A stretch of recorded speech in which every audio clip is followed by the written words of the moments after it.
deeply important for me to do this show and talk about something that's been in the news. So I spoke to my production staff about doing a show about bullying, and it turns out that 2 of my team staff members who I know and love were actually bullied. And after hearing their story, I thought this is what this segment should be about. So I sought out a top psychologist to enlighten us about this topic. Please welcome Dr. Sheila Foreman. And please welcome 2 people that are extremely important to me, my music director, Gavin Lurssen, G-Man, and my executive producer of the Fran Drescher talk show, Scott Sternberg. So now, let me turn to these folks first. Scott, you were seriously bullied when you were a kid. Can you tell us what happened? 14 years old, freshman in high school. I'm 5'1", I'm 103 pounds, really, really small. I happened to be a tennis player, so I made the varsity tennis team. I was the only freshman on the team. 2 weeks after our first match, 2 of the big guys picked me up, took me to the corner of the tennis courts where there was a drain. They picked the drain up, put me into the drain, put the cover on top, then peed on me. As soon as that was done and they all laughed standing over me, they pulled me out of there and they beat the crap out of me.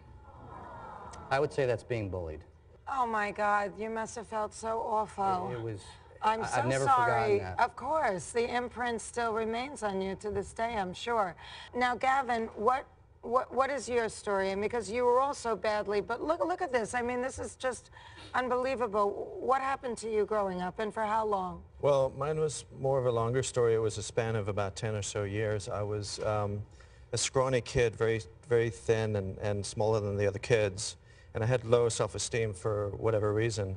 So I was an easy target for groups of bullies that would find me. So I would develop tactics of, you know, if I go down this hall, I'll get the guys that'll just hit me in the stomach. If I go down this hall, I'll get the guys that hit me in the face. So every single day you had this anxiety of how you were going to, what was the worst of 2 evils, who was going to beat you up less? I would strategize, yeah, and you couldn't tell the authorities because you get in trouble for for fighting. So did this affect your performance as a student? Yes, yeah, I hated school. Nothing. You hated school. Yeah. Well, who could blame you? Okay, Dr. Foreman, how do the parents that are viewing here recognize that their child could be the victim of bullying in school, that they're going to school every day and literally being tortured? How do the parents that are watching this recognize that? Probably the most important question anyone can ask, and I want to acknowledge you 2 gentlemen for coming forward and sharing your stories, because the more we talk about it, the more we can do something about it. One of the reasons why bullies bully is because they can. It isn't until recently that we started to look at the consequences, both psychologically and from society's point of view, about bullying, that we're taking a stand. So how can parents recognize this, and how can we create a climate at home that makes it more amicable for a child to feel like they can go to their parents? Absolutely. One of the things that parents need to do, first of all, is start to notice the signs. If you see you see a change in your child's behavior, all of a sudden a student that was a good student doesn't like school anymore. They join the tennis team, they don't want to play tennis anymore. You start seeing behavioral problems, insomnia, maybe they start getting a lot of stomach aches, anxiety, depression. Any change in your child's affect, their mood, or their behavior could be a sign that they're being bullied, and what you need to do is sit down and talk to them.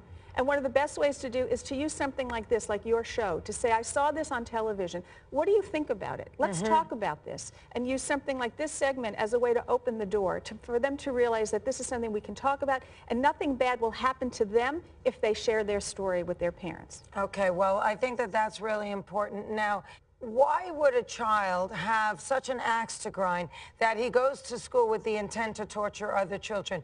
Don't go away, because when we come back, we're going to meet a former bully and find out how it all got started.